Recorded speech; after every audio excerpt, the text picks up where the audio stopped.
বা ধৰাতললৈ আনিবলৈ সক্ষম হৈছোঁ। মই বিশ্বাস কৰোঁ এই 140 কোটি টকাৰ প্ৰকল্প আমি 2026 চনৰ আগতে সম্পূৰ্ণ কৰি শিৱসাগৰৰ ৰাইজক আমি উপহাৰ দিম। শ্ৰদ্ধাৰ ৰাইজ, শিৱসাগৰৰ উন্নয়নৰ বাবে অসম চৰকাৰে নিৰন্তৰ প্ৰচেষ্টা লৈছে।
নমস্কাৰ and welcome back to my YouTube channel. কি খবৰ আপোনালোকৰ? আশা কৰোঁ সকলোৱে ভাল। আজি যিহেতু বৰ্তমান ৰংঘৰ বাকৰি বেক চাইডে আছোঁ আৰু বেক চাইডে যিহেতু আমাৰ ইয়াতে এখন ডাঙৰ আজি মিটিং আছে, যিহেতু আমাৰ অসমৰ যি মুখ্যমন্ত্ৰী আছে তেওঁ আহিব বৰ্তমান, হিমন্ত বিশ্ব শৰ্মা, আৰু এটা নতুন প্ৰজেক্ট আহি আছে ৰংঘৰত বনি আছে নতুনকৈ, আৰু সেই প্ৰজেক্টটো খুব এটা ডাঙৰ প্ৰজেক্ট। এইফালে হোৰ্ডিংছবোৰ লগাই থোৱা হৈছে, ডাঙৰ ডাঙৰ হোৰ্ডিংছবোৰ, আৰু দেখাম বলক আপুনি। আজি শিৱসাগৰৰ যিহেতু ৰংঘৰৰ এটা মিটিং আছে, অসমৰ মুখ্যমন্ত্ৰী আহিব ইয়াতে, সেইকাৰণে ইয়াতে পূৰা টাইট ছিকিউৰিটি চেকিং চলি আছে বৰ্তমান।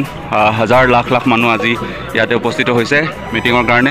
এইফালে দেখাই আছোঁ আমি গোটেই পৰিৱেশটো, এইফালে বনাই থোৱা হৈছে পূৰা অডিটৰিয়াম নিচিনাকৈ, আৰু এইফালে চাওক মানুহ আহি আছে বেলেগ বেলেগ জেগাৰ পৰা, বিভিন্ন ঠাইৰ পৰা আহিছে মিটিঙৰ কাৰণে, আৰু আগলৈ দেখাই যাম, চাই থাকিব আপোনালোকে। বিভিন্ন জনজাতি মানুহ পূৰা আহিছে, ইয়াত ডান্স ফৰ্মবোৰ দেখাবলৈ চেষ্টা কৰিম, আৰু চাই থাকিব ভিডিঅ'ৰ মাজেদি। আৰু যিহেতু বহুত দিনৰ আগৰ পৰা এই পৰিকল্পনা চলি আহিছিলে, আজি দেখাবলৈ চেষ্টা কৰিম। এয়া তো এইটো এটা ৱেলকাম ডেন্স হিচাপে লৈ আছে তেওঁলোকে।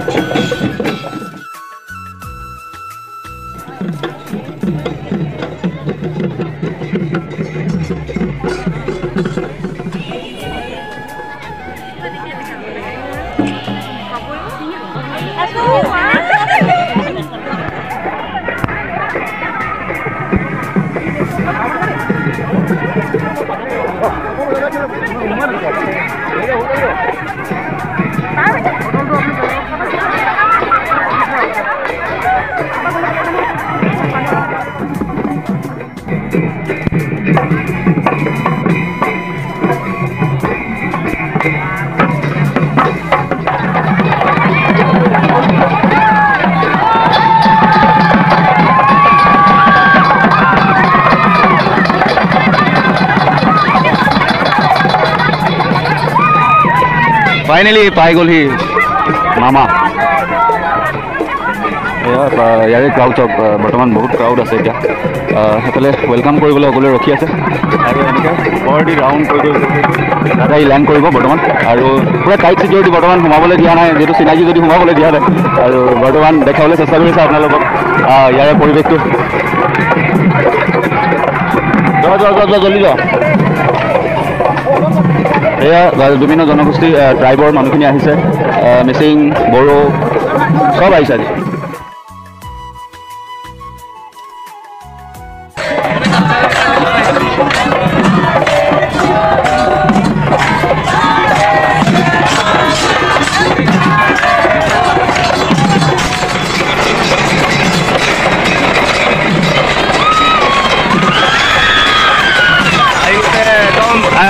হেভি এণ্ট্ৰি, আৰু এয়া মৰম আমাৰ অসমৰ মুখ্যমন্ত্ৰীৰ কাৰণে বা ৰাইজৰ চাওক।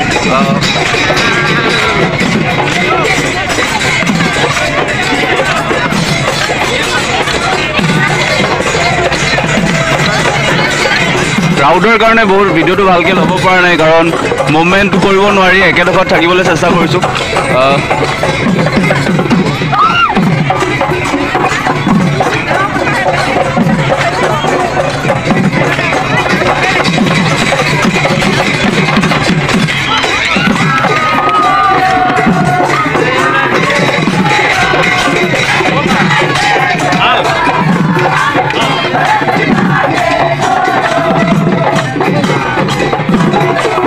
গানটো বেয়া কৰিলে নহয়, বিহু গান এটা দিব লাগিছিল নে? আজি জন্মদিন বেছি হৈ গ'ল আৰু তথাপিও মাগি গ'ল।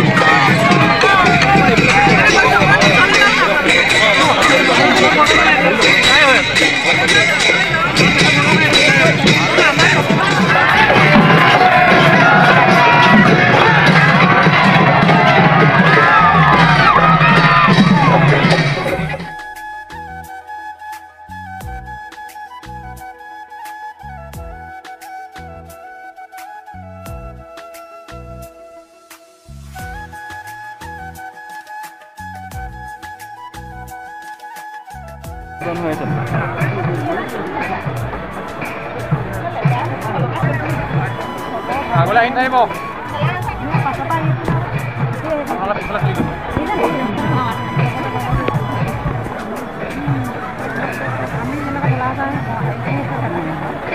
মামা ড্ৰেছ পিন্ধি ল'লে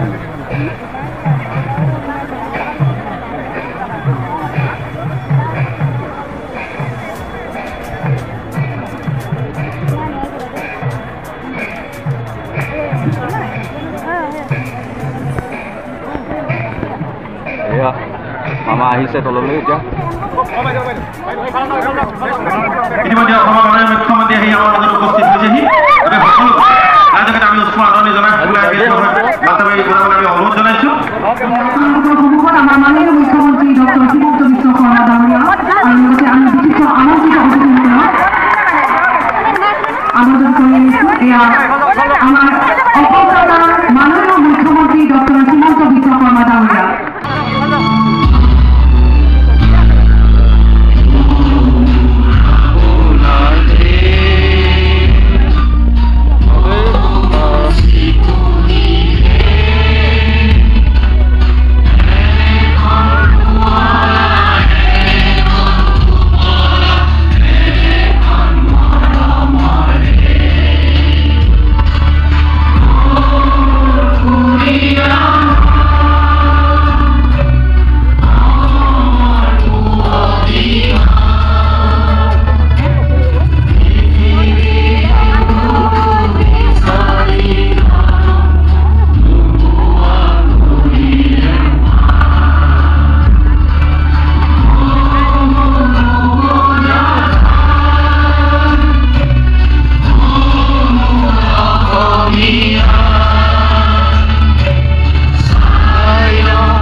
জয় আই অসম।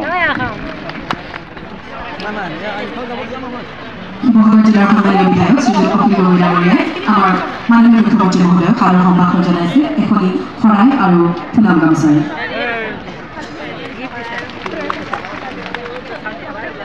ধন্যবাদ জ্ঞাপন কৰিছোঁ আৰু ইয়াৰ লগতে মই পৰৱৰ্তী কাৰ্যসূচীত আগবাঢ়িব বিচাৰিছোঁ।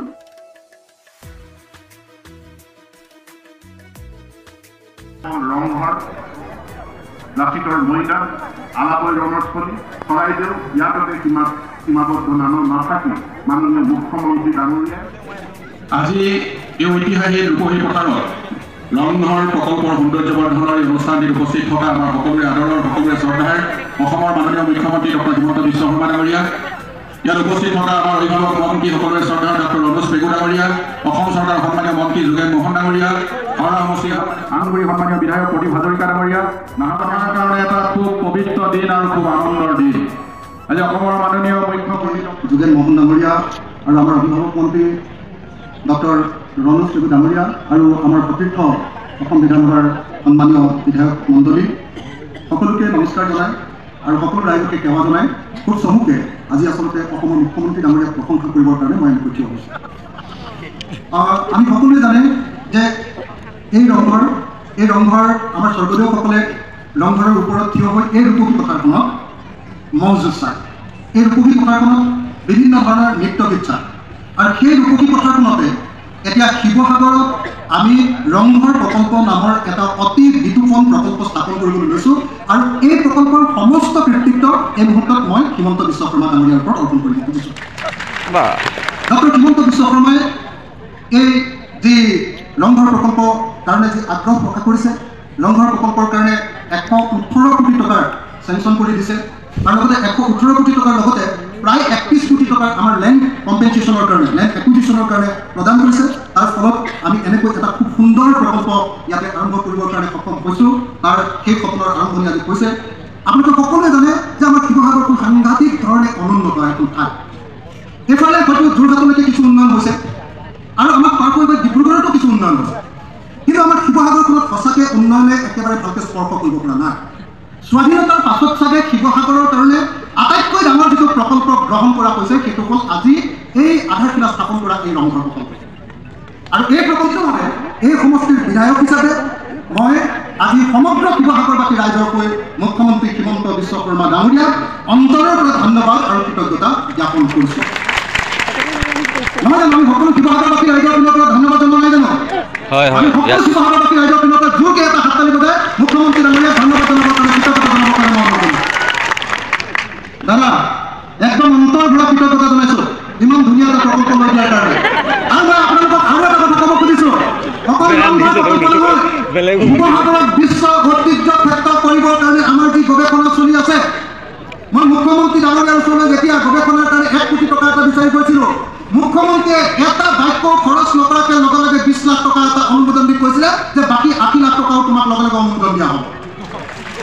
গতিকে এই মুহূৰ্তত মই মুখ্যমন্ত্ৰী হিমন্ত বিশ্ব শৰ্মা ডাঙৰীয়াক এই কামটোৰ কাৰণে ধন্যবাদ জনাইছোঁ আৰু আশা প্ৰকাশ কৰিছোঁ যে 2024ৰ ভিতৰত শিৱসাগৰক আমি বিশ্ব ঐতিহ্য ক্ষেত্ৰৰ টেণ্টেটিভ লিষ্টত, ইউনেস্কোৰ বিশ্ব ঐতিহ্য ক্ষেত্ৰৰ টেণ্টেটিভ লিষ্টত আনিব পাৰিম। যেনেকৈ ইতিমধ্যে 2013 চনত বিশ্ব ঐতিহ্য ক্ষেত্ৰৰ টেণ্টেটিভ লিষ্টত ভৰাই দিয়া হৈছিলে, তাৰপাছত এতিয়া স্থায়ী লিষ্টৰ কাৰণে গৈ আছে আৰু স্থায়ী লিষ্টৰ পাছতে আমাৰ শিৱসাগৰখনক বিশ্ব ঐতিহ্য ক্ষেত্ৰৰূপে ঘোষিত কৰা হয়। শুনিছে বিশ্ব ঐতিহ্য ক্ষেত্ৰৰ সন্মান লাভ কৰিব পাৰি নহয় জানো? মই ভাবোঁ যে সন্মানীয় হিমন্ত বিশ্ব শৰ্মা ডাঙৰীয়াৰ দিনতে আমি জানে যে ৰংঘৰ প্ৰকল্পৰ নিচিনাকৈ আপুনি আৰু এটা প্ৰকল্প ল'ব খুজিছে। আমি বাৰম্বাৰ কৈ আছোঁ, কিন্তু আমাৰ কথাটো বাদ দিয়ক, আপুনি নকৰিলে একো কাম নহ'ব। আপুনি তলাতল ঘৰ প্ৰকল্প ল'ম বুলি ইতিমধ্যে কৈ থৈছে। আমি আজি সমগ্ৰ শিৱসাগৰবাসী ৰাইজৰ পৰা অনুৰোধ জনাইছোঁ, হয় নে নহয়, যে ৰংঘৰ প্ৰকল্প যেনেকৈ গ্ৰহণ কৰিছে আমাৰ হিমন্ত বিশ্ব শৰ্মা ডাঙৰীয়াই তলাতল ঘৰ প্ৰকল্প ঘোষণা কৰি থৈ যাব, হয় নে নহয়? জোৰকে হাততালি বজাওক না, আমাৰ শিৱসাগৰৰ কাৰণে জোৰকে এটা হাততালি। আৰু সৰু সৰু দুটামান কাম, এটা হ'ল আমাৰ কি কয় যমুনাখন সৌন্দৰ্য বৰ্ধন কৰিবৰ কাৰণে তেখেতক মই অনুৰোধ কৰিছোঁ।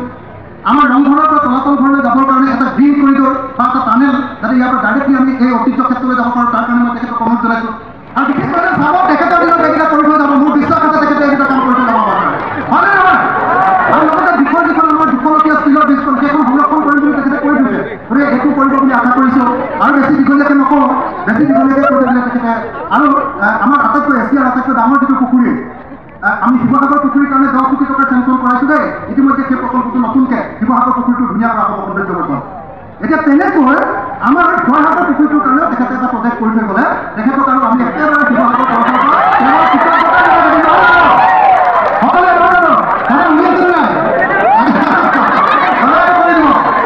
আৰু সকলোৱে হ'ব শিৱসাগৰবাসী ৰাইজৰ তৰফৰ পৰা। আৰু খালি আমাৰ নিমাইজানলৈ যোৱা বৰপত্ৰ আনিছোঁ, সেইটো মানে ৰেলৰ হয়খন বা ৰেল দেখোন লাগে, সেইটো মই একেবাৰে শেষবাৰৰ কাৰণে অনুৰোধ জনালোঁ। এইখিনি কথা কৈ সকলো শিৱসাগৰবাসী ৰাইজৰ পৰা আটাইতকৈ জোৰকৈ হাততালি বজাব আজি কিন্তু আমাৰ শিৱসাগৰবাসী ৰাইজৰ কাৰণে আটাইতকৈ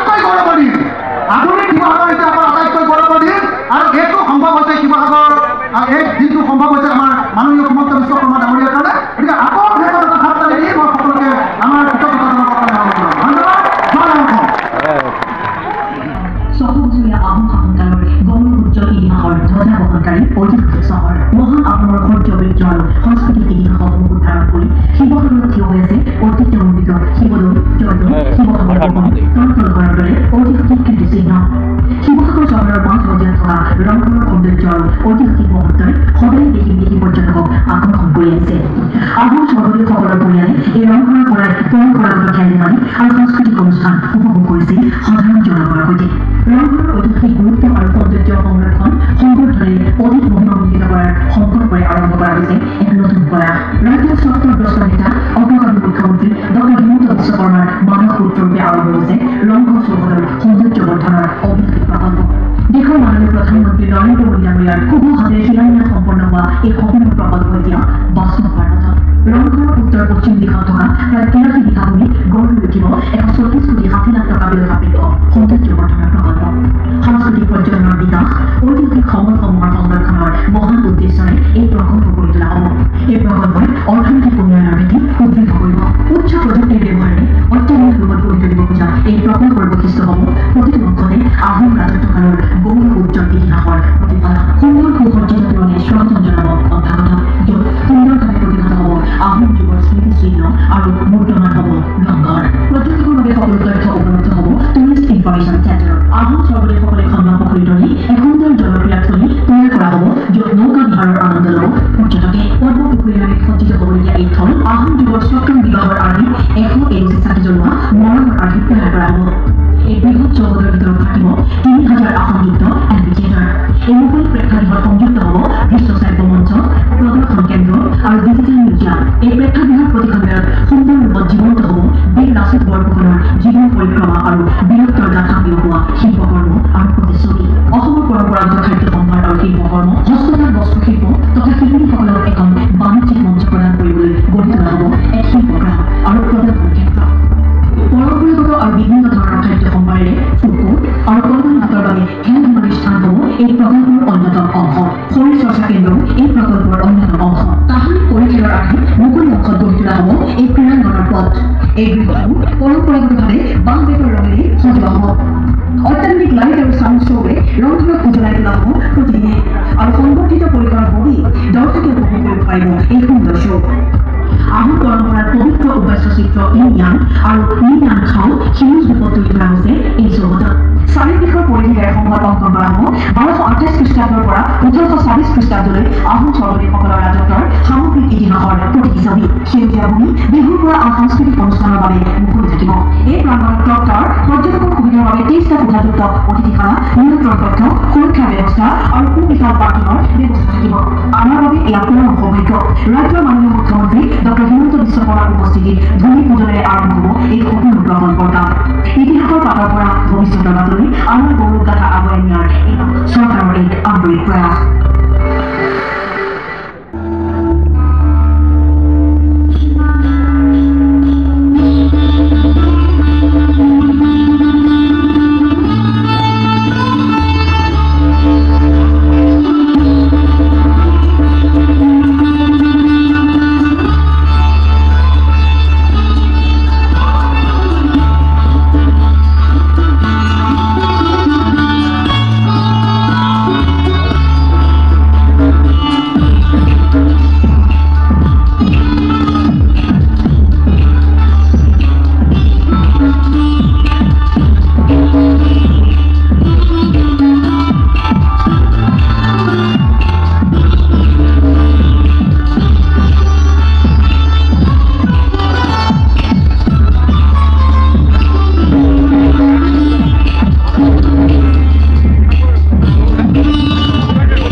বহুত বহুত ধন্যবাদ দিছোঁ। আজি আমি যিটো প্ৰকল্পৰ ইয়াতে ভূমি পূজন কৰিছোঁ সেই প্ৰকল্পটোৰ যোৱা 14 এপ্ৰিল তাৰিখে প্ৰধানমন্ত্ৰী নৰেন্দ্ৰ মোদী ডাঙৰীয়াই আধাৰশিলা স্থাপন কৰিছিল। মই শিৱসাগৰ ৰাইজক অনুৰোধ কৰিম প্ৰধানমন্ত্ৰী নৰেন্দ্ৰ মোদী ডাঙৰীয়াৰ কাৰণে এটা দীঘলীয়া হাত চাপৰি। আকৌ দিল্লীত শুনিব লাগিব নে ইমান লাহে লাহে মাৰিলে কেনেকৈ হ'ব? ডাঙৰ কৰি মাৰিব লাগিব। এতিয়া শুনিব। আহোম সাম্ৰাজ্যক এক স্বৰ্ণময় যুগলৈ ৰূপান্তৰ কৰা আহোম স্বৰ্গদেউসকলক মই সশ্ৰদ্ধ প্ৰণিপাত জনাইছোঁ। লগতে আজিৰ এই প্ৰকল্পৰ বাবে শিৱসাগৰবাসীক অভিনন্দন জনাইছোঁ। 600 বছৰীয়া আহোম ৰাজত্বকাল আছিল অসমৰ গৌৰৱ উজ্জ্বল ইতিহাসৰ এক অনন্য অধ্যায়। এই অধ্যায়ৰ এক বিশিষ্ট স্থান অধিকাৰ কৰি আছে ৰংপুৰে। স্বৰ্গদেউ ৰুদ্ৰসিংহই গড়গাঁৱৰ পৰা ৰাজধানী স্থানান্তৰ কৰি ৰংপুৰ নগৰত বছৰ আঘোণৰ 22 দিন যাওঁতে শুক্ৰবাৰে ৰংপুৰ নগৰত স্তম্ভ ৰোপণ কৰি কৰা হৈছিল। 1629 চনৰ কাতিৰ 17 দিন যাওঁতে শুক্ৰবাৰে স্বৰ্গদেৱে ৰংপুৰত ঘৰ লৈছিল। স্বৰ্গদেউ ৰুদ্ৰসিংহৰ পাছত স্বৰ্গদেউ শিৱসিংহ, স্বৰ্গদেউ প্ৰমত্ত সিংহ, স্বৰ্গদেউ ৰাজেশ্বৰ সিংহ, স্বৰ্গদেউ লক্ষী সিংহ আৰু স্বৰ্গদেউ গৌৰীনাথ সিংহই ৰংপুৰৰ পৰা ৰাজ্য শাসন কৰিছিল। 1754 খ্ৰীষ্টাব্দত স্বৰ্গদেউ গৌৰীনাথ সিংহই ৰংপুৰৰ পৰা ৰাজধানী যোৰহাটলৈ স্থানান্তৰ কৰিছিল। ৰংপুৰত আহোম ৰাজ্যৰ ৰাজধানী থকাৰ সময়তে ইয়াৰ গাত লাগি থকা দিখৌৰ নৈ উত্তৰ প্ৰায় থকা শিৱসাগৰৰ পুৰণি নাম আছিল কলঞ্চুপাৰ। কলঞ্চুপুৰীয়া বুঢ়াগোহাঁই ফৈদৰ লোকসকলে ইয়াত বাস কৰিছিল। ৰংপুৰত আহোম ৰাজ্যৰ ৰাজধানী স্থাপন কৰা স্বৰ্গদেউ ৰুদ্ৰসিংহৰ দিনত অসমীয়া স্থাপত্য শিল্পই নতুন ৰূপ লাভ কৰে। স্বৰ্গদেউ ৰুদ্ৰসিংহই ৰাজপ্ৰসাদ আৰু মন্দিৰ নিৰ্মাণ কৰিবলৈ কোচবিহাৰ আৰু বংগৰ পৰা কাৰিকৰ অনাইছিল। স্বৰ্গদেউ ৰুদ্ৰসিংহই নিৰ্মাণ কৰা দৌল পুখুৰী আলিসমূহে ৰংপুৰ নগৰৰ ঐতিহ্যত এক নতুন মাত্ৰা সঞ্চাৰ কৰোঁ। এনে এক ঐতিহ্যমণ্ডিত ৰংপুৰৰ আধুনিক যুগৰ লগত সংমিশ্ৰণ কৰাই এক সৌন্দৰ্য বৰ্ধন আৰু পৰ্যটকৰ আকৰ্ষণৰ কেন্দ্ৰ কৰি গঢ়ি তোলাৰ প্ৰয়োজনীয়তা আছিল। এই বিষয়ে শিৱসাগৰ ভ্ৰমণলৈ আহোঁতে ৰংঘৰ ভ্ৰমণ কৰি আমি এই প্ৰকল্পটোৰ এক প্ৰাৰম্ভিক ৰূপৰেখা প্ৰস্তুত কৰিছিলোঁ। শিৱসাগৰৰ সন্মানীয় জ্যেষ্ঠ নাগৰিকসকল আৰু শিৱসাগৰৰ নিৰ্বাচিত প্ৰতিনিধিসকলৰ পৰামৰ্শৰে এই ৰংঘৰ প্ৰকল্পটোক আজি এক নতুন ৰূপ দিয়া হৈছে।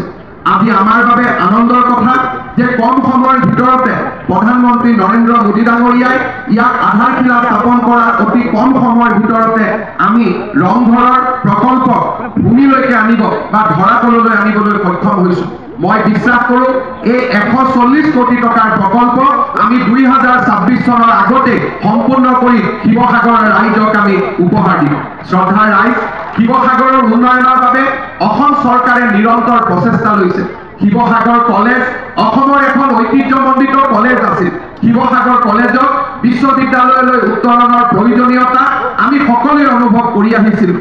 আজি আমি শিৱসাগৰ মহাবিদ্যালয় বিশ্ববিদ্যালয়লৈ ৰূপান্তৰ কৰিছোঁ আৰু খুব কম সময়ৰ ভিতৰতে এই বিশ্ববিদ্যালয়খনে পূৰ্ণ পৰ্যায়ৰ কাম আৰম্ভ কৰিব। আমি বিশ্বাস কৰোঁ শিৱসাগৰৰ আৰ্থ সামাজিক আৰু সমগ্ৰ জিলাখনৰ কল্যাণৰ কাৰণে আমি নিৰন্তৰ প্ৰচেষ্টা চলোৱাৰ সময় আহি পৰিছে। ডিব্ৰুগড়, তিনিচুকীয়া, যোৰহাট, চৰাইদেউ মেডিকেল কলেজ স্থাপন কৰাৰ পিছত অহা মাহৰ পৰা আমি শিৱসাগৰতো মেডিকেল কলেজ নিৰ্মাণৰ কাম আমি আৰম্ভ কৰিম। মই বিশ্বাস কৰোঁ শিৱসাগৰৰ মেডিকেল কলেজ, শিৱসাগৰ বিশ্ববিদ্যালয় আৰু তাৰ লগে লগে ৰংঘৰৰ এই সুন্দৰ সৌন্দৰ্য বৰ্ধনে শিৱসাগৰক এক নতুন ৰূপ প্ৰদান কৰিব। শিৱসাগৰৰ পৰিবহণ, শিৱসাগৰৰ ৰাস্তা ঘাট আদিৰ ওপৰতো ৰাজ্য চৰকাৰে নিৰন্তৰ প্ৰচেষ্টা চলাই আহিছে। অহা কেইদিনমানৰ ভিতৰতে 187 কোটি টকা খৰচ কৰি আমি শিৱসাগৰৰ ফেৰীঘাট দিখমুখৰ পৰা নাজিৰা টাউন তিনিআলিলৈকে এই ৰাস্তাটো আমি নতুন ৰূপত আমি সজাই তোলাৰ বাবে আমি প্ৰচেষ্টা হাতত ল'ব খুজিছোঁ। শিৱসাগৰ জিলাৰ অন্যতম প্ৰাকৃতিক সৌন্দৰ্যৰ লগত খাপ খোৱাকৈ আমি আন কেতবোৰ প্ৰচেষ্টাও হাতত লৈছোঁ। অহা বছৰত আমি শিৱসাগৰৰ চহৰত থকা জেইলখন শিৱসাগৰৰ পৰা স্থানান্তৰ কৰি আমি জেইলখনক এক আধুনিক পাৰ্ক আৰু সমস্ত ঐতিহ্যৰ ক্ষেত্ৰলৈ আমি ৰূপান্তৰ কৰাৰ বাবে আমি সিদ্ধান্ত লৈছোঁ। আজি আমি শিৱসাগৰত বিশ্ববিদ্যালয় নিৰ্মাণ, শিৱসাগৰ অবিভক্ত শিৱসাগৰ জিলাৰ ভিতৰতে 2খনকৈ মেডিকেল কলেজ নিৰ্মাণ, যি অসমৰ আন কোনো জিলাৰে সৌভাগ্য হোৱা নাই। মই ভাবোঁ আজি শিৱসাগৰত বিকাশৰ এক জয়যাত্ৰা হৈছে, বিকাশৰ এক নতুন কৰ্মযজ্ঞ আৰম্ভ হৈছে। মই বিশ্বাস কৰোঁ এই কৰ্মযজ্ঞৰ লগত খাপ খুৱাই আমি শিৱসাগৰখনক এক এক নতুন ৰূপলৈ আমি আগবঢ়াই লৈ যাব পাৰিম। শিৱসাগৰ পৰ্যটনৰ এক কেন্দ্ৰবিন্দু। শিৱসাগৰৰ আৱৰ্ত ভৱনে শিৱসাগৰৰ গৰিমা আৰু ঐতিহ্যক প্ৰতিনিধিত্ব নকৰে। শিৱসাগৰৰ আৱৰ্ত ভৱনটো আমি পৰ্যটনৰ আকৰ্ষণীয় হোৱাকৈ সুন্দৰ ৰূপত সজাই পৰাই তোলাৰ বাবে আমি ইতিমধ্যে অসম চৰকাৰে সিদ্ধান্ত গ্ৰহণ কৰিছে। বিশ্বাসী অসমক সমগ্ৰ ভাৰতবৰ্ষই সমৰ্থন কৰিব।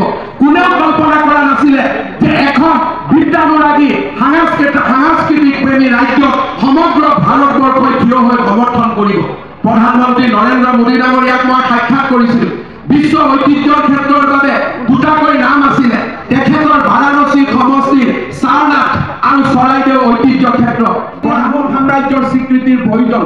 আপুনি চৰাইদেউক এইবাৰ ভাৰতৰ একমাত্ৰ বিশ্ব ঐতিহ্য ক্ষেত্ৰ ৰূপে তেখেতে মনোনীত কৰিছিল। কোনেও কল্পনা কৰা নাছিল যে অসমৰ শৌৰ্য বীৰ্যৰ প্ৰতি লাচিত বৰফুকনৰ গ্ৰন্থ ভাৰতৰ 26টা ভাষালৈ ৰূপান্তৰ হ'ব পাৰে। কোনেও কল্পনা কৰা নাছিল যে হোলোঙাপাৰত লাচিতৰ সেই সুবিশাল প্ৰতিমূৰ্তি নিৰ্মাণ হ'ব পাৰে। কোনেও কল্পনা কৰিব পৰা নাছিল যে এইখন চৰকাৰৰ দিনতে স্বৰ্গদেউ চাওলুং চুকাফাৰ নামতো বিশ্ববিদ্যালয়ৰ কল্পনা আৰম্ভ হ'ব পাৰে। কনকলতা বৰুৱাৰ নামতো ৰাজ্যিক বিশ্ববিদ্যালয় স্থাপনৰ কল্পনা হ'ব পাৰে। কেৱল মাত্ৰ 3টা বছৰৰ আন্দোলন বিবৰ্জিত পৰিৱেশে অসমক এক নতুন দিগন্তলৈ লৈ গ'ল। আজি মাত্ৰ 3টা বছৰৰ শান্তিয়ে আমাৰ ৰাজ্যখনক এক নতুন বিকাশৰ যোগ্যলৈ লৈ গ'ল। এই 3টা বছৰৰ শান্তি, এই 3টা বছৰৰ আন্দোলন বিবৰ্জিত পৰিৱেশ, এই 3টা বছৰৰ অসমখনক যদি আমি 30 বছৰলৈ আগুৱাই লৈ যাওঁ, মোৰ অসমখনে ভাৰতৰ সৰ্বশ্ৰেষ্ঠ ৰাজ্যত পৰিণত হ'ব, তাক মই বিশ্বাস কৰোঁ। শ্ৰদ্ধা ৰাইজ, আমাৰ অসমৰ সময় হৈছে নিজৰ ভৰিৰ ওপৰত থিয় দিয়া। প্ৰতিদিনে কেবিনেট বৈঠকৰ পিছত আমি 300 কোটি 400 কোটি টকাৰ প্ৰকল্প ঘোষণা কৰোঁ।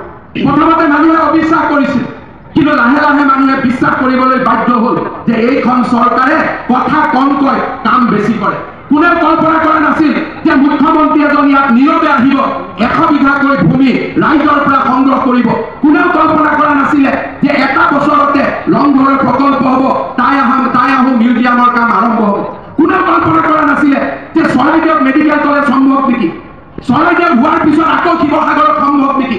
কোনেও কল্পনা কৰা নাছিলে যে নুমলীগড় শোধনাগাৰৰ শোধন ক্ষমতা 3 মিলিয়ন মেট্ৰিক টনৰ পৰা 9 মিলিয়ন মেট্ৰিক টন হ'ব আৰু বাঁহৰ পৰা তেল বনোৱা প্ৰকল্প এই নুমলীগড়তে আৰম্ভ হ'ব। কোনেও কল্পনা কৰা নাছিল, কিন্তু মোৰ মনত বিশ্বাস আছিল যে এই অসমখন ৰত্নগৰ্ভা অসম। এই অসমৰ মাজত অযুত সম্ভাৱনা লুকাই আছে। অসমীয়াই দিগ্বিজয় কৰিব পাৰে। কিন্তু যোৱা কেইটামান দশকৰ আন্দোলনমুখী পৰিৱেশ, ধন বৰঙণি সংগ্ৰহৰ পৰিৱেশে আমাৰ ৰাজ্যখনৰ ওপৰত এটা প্ৰচণ্ড ঋণাত্মক মানসিকতা নিৰ্মাণ কৰি এইখন চৰকাৰে ৰেহাই দিব পাৰে। কোনেও কল্পনা কৰা নাছিলে যে আত্মসহায়ক গোটৰ প্ৰতিগৰাকী সদস্যৰ বেংক একাউণ্টলৈকে 10,000কৈ টকা পঠোৱাৰ বাবে মহিলা উদ্যমিতা আঁচনি এইখন চৰকাৰে গ্ৰহণ কৰিব পাৰে। কোনেও কল্পনা কৰা নাছিলে যে এইখন চৰকাৰে অৰুণোদয়ৰ দৰে কল্যাণমুখী আঁচনি গ্ৰহণ কৰিব পাৰে, যি আঁচনি এতিয়া কৰ্ণাটকৰ কংগ্ৰেছ চৰকাৰ, ভাৰতীয় জনতা পাৰ্টীৰ মধ্যপ্ৰদেশ ছত্তীশগড় চৰকাৰলৈকে তাৰ সুবাস বিয়পি পৰিছে। শ্ৰদ্ধাৰ ৰাইজ, মই বিশ্বাস কৰোঁ মহাবাহু ব্ৰহ্মপুত্ৰৰ দৰে অটল শক্তি অসমীয়াৰ হৃদয়ত লুকাই আছে। অসমীয়াৰ পৰিচয় ধৰ্ণা বন্ধ পিকেটিং নাছিল। অসমীয়াৰ পৰিচয় আছিল ৰুদ্ৰসিংহৰ দৰে স্বৰ্গদেউ। অসমীয়াৰ পৰিচয় আছিল লাচিত বৰফুকনৰ দৰে পৰাক্ৰমী বীৰ। অসমীয়াৰ পৰিচয় আছিল চিলাৰাইৰ দৰে জগত সভা জয় কৰিব পৰা বিশ্ববিজয়ী ব্যক্তি। মই বিশ্বাস কৰোঁ আধুনিক যুগত বিজ্ঞান প্ৰযুক্তিবিদ্যাৰে আমি ভাৰত জয় কৰিব পাৰোঁ। এক আন্দোলন বিবৰ্জিত পৰিৱেশেৰে মোৰ জননী জন্মভূমিক মই স্বৰ্গলৈ ৰূপান্তৰ কৰিব পাৰোঁ। এইখন অসমৰ সেই শক্তি লুকাই আছে। শ্ৰদ্ধাৰ ৰাইজ, আপোনালোকে আমাক সাহস দিয়ক, আপোনালোকে আমাক শক্তি দিয়ক। আজি শিৱসাগৰ উন্নয়ন কথা কোৱা হৈছে, যিকেইটা দাবী কোৱা হৈছে সেই দাবীকেইটা হা বুলি কওঁতে এইখন অসমক 5 মিনিট সময় নালাগে। কিন্তু সেয়া আমাৰ লক্ষ্য নহয়। আমাৰ লক্ষ্য বহুত দূৰলৈ যোৱা। আমাৰ লক্ষ্য ভাৰতবৰ্ষৰ ভিতৰতে শ্ৰেষ্ঠ ৰাজ্য হিচাপে আমাৰ অসমখনক প্ৰতিষ্ঠা কৰা। আমাৰ অসম ৰত্নগৰ্ভা অসম। আমাৰ অসম ভাবিব নোৱাৰা শক্তিৰ অধিকাৰী অসম। শক্তিৰ দুটা ধাৰা আছে, এটা নিগেটিভ এনাৰ্জি, এটা পজিটিভ এনাৰ্জি। ঋণাত্মক শক্তিৰ মাজত থাকিলে সদায় লাগে কৰবাত মই অৱহেলিত নেকি, আৰু ইতিবাচক শক্তিৰ মাজত থাকিলে লাগে মই জগতখনলৈ যাব পাৰিম, তেনেকুৱা শ্ৰদ্ধাৰ ৰাইজ, অসমখনক আমি ইতিবাচক শক্তিৰ সৃষ্টি কৰিব লাগিব। আমাক ভুল পথে পৰিচালিতও কৰিব। অসমৰ ইতিহাসে সৈতে আমি শিৱসাগৰৰ ৰাজ্যিক কেবিনেটৰ এখন বৈঠক ইয়াতে অনুষ্ঠিত কৰিম। শিৱসাগৰ জিলালৈ ভাবিব নোৱাৰা পৰিৱৰ্তন আহিব। সেয়া আমাৰ সংকল্প, সেয়া মোৰ আপোনালোকৰ প্ৰতি পবিত্ৰ সংকল্প। তাক মই আজি আপোনালোকক দৃঢ়তাৰে কৈছো। মাত্ৰ মোক কি লাগে? মোক ইয়াত ভোট নালাগে, মোক লাগে মাত্ৰ এটা আন্দোলন বিবৰ্জিত পৰিৱেশ, মোক লাগে এটা ইতিবাচক পৰিৱেশ, মোক আন একো নালাগে। ৰাজনীতি অসমত কৰাৰ বহুত জাগা আছে, ৰাজনীতি চলি থাকিব। আমি আছো, আমি কালি নাই, কিন্তু এই ৰংঘৰৰ প্ৰকল্প অহা 100 বছৰলৈ জীয়াই থাকিব। এয়া হৈছে আমাৰ প্ৰজন্মৰ, নতুন প্ৰজন্মৰ প্ৰতি অৱদান। আৰু এইখন অসমক আমি জীয়াই ৰাখিব লাগিব। এখন যেতিয়া মেডিকেল কলেজ কৰোঁ, সেই মেডিকেল কলেজ আমাৰ প্ৰজন্মৰ, অহা প্ৰজন্মৰ প্ৰতি উপহাৰ। গুৱাহাটী বিশ্ববিদ্যালয়, ডিব্ৰুগড় বিশ্ববিদ্যালয় যিসকলে কৰিছিল তেওঁলোকে নিজে তাত পঢ়া নাছিল, আমাৰ প্ৰজন্মৰ বাবে সেই বিশ্ববিদ্যালয় দুখন থৈ গৈছিল। ঠিক তেনেকে আজি আমি অসমত ইনষ্টিটিউচন বিল্ডিং কৰিব খুজিছো, অনুষ্ঠান বনাব খুজিছো, যাতে অহা প্ৰজন্মই আমাৰ প্ৰজন্মটোক সদায় শ্ৰদ্ধাৰে চাই অসমৰ পৰিৱৰ্তনৰ বাবে এই সময়ছোৱাত নতুন প্ৰজন্মই যাতে সদায় স্বীকৃতি দিয়ে। শ্ৰদ্ধাৰ ৰাইজ, আমি সকলোৱে একেলগে কাম কৰিম, সকলোৱে মিলি কাম কৰিম, সকলোৱে একত্ৰিতভাৱে কাম কৰিম। মাত্ৰ এটাই আমাৰ অনুৰোধ, অসমখনক আমি শান্তিৰ, সমৃদ্ধিৰ, প্ৰগতিৰ, বিকাশৰ এক কৰ্মভূমিলৈ ৰূপান্তৰ কৰিব লাগিব। আমি কৰ্মযজ্ঞ কৰিব লাগিব পৰিশ্ৰমেৰে, আমি কৰ্মযজ্ঞ কৰিব লাগিব এটা ইতিবাচক মানসিকতাৰে। আৰু তাৰ বাবে আমাৰ আজিৰ সংকল্প। মই পুনৰ এবাৰ আজিৰ এই সুন্দৰ দিনটোত আপোনালোকক ধন্যবাদ জনাইছো, অভিনন্দন জনাইছো। অহা মাহত পুনৰ আমি লগ পাম থাওৰাত, যেতিয়া আমি শিৱসাগৰ মেডিকেল কলেজৰ আধাৰশিলা স্থাপন কৰাৰ বাবে আমি উপস্থিত হম। প্ৰতিটো মুহূৰ্ততে আমি আৰু নতুন নতুন কাম কৰি গৈ থাকিম। আপোনালোকে আমাক মাত্ৰ আশীৰ্বাদ জনাব। শিৱসাগৰ জিলাৰ সাংসদ তপন গগৈ ডাঙৰীয়াক তেখেতৰ প্ৰচেষ্টাৰ বাবে ধন্যবাদ জনাইছো। আমাৰ লগত মন্ত্ৰীসভাত থকাৰ সময়ৰ পৰাই তপন গগৈ ডাঙৰীয়াই অবিভক্ত শিৱসাগৰ জিলাৰ বিভিন্ন সমস্যা, বিভিন্ন প্ৰকল্পৰ বিষয়ে মোৰ লগত কথা বতৰা পাতি আছিল। তেনেকুৱা প্ৰকল্পবিলাকে আজি আমি এটা এটাকৈ বাস্তৱত ৰূপায়ণ কৰিছো। আমাৰ সন্মানীয় মন্ত্ৰী যোগেন মহান ডাঙৰীয়াক ধন্যবাদ জনাইছো। শিৱসাগৰ জিলাৰ সন্মানীয় বিধায়ক অখিল গগৈ, সুশান্ত বৰগোহাঁই আৰু প্ৰদীপ হাজৰিকা ডাঙৰীয়াকো আজিৰ এই অনুষ্ঠানত মই পুনৰবাৰ ধন্যবাদ জনাইছো। জ্যেষ্ঠসকলৰ শ্ৰীচৰণত মই প্ৰণাম জনাইছো। আই মাতৃসকলৰ পৰা আশীৰ্বাদ বিচাৰিছো আৰু ভাইটি ভগিনী যুৱক যুৱতীসকলক শুভেচ্ছা জনাই মই মোৰ বক্তব্য সামৰণি মাৰিছো। মোৰ লগত একেলগে ক'ব, ভাৰত মাতা কি, ভাৰত মাতা কি, জয় আই অসম, জয় আই অসম। বহুত বহুত ধন্যবাদ।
One side.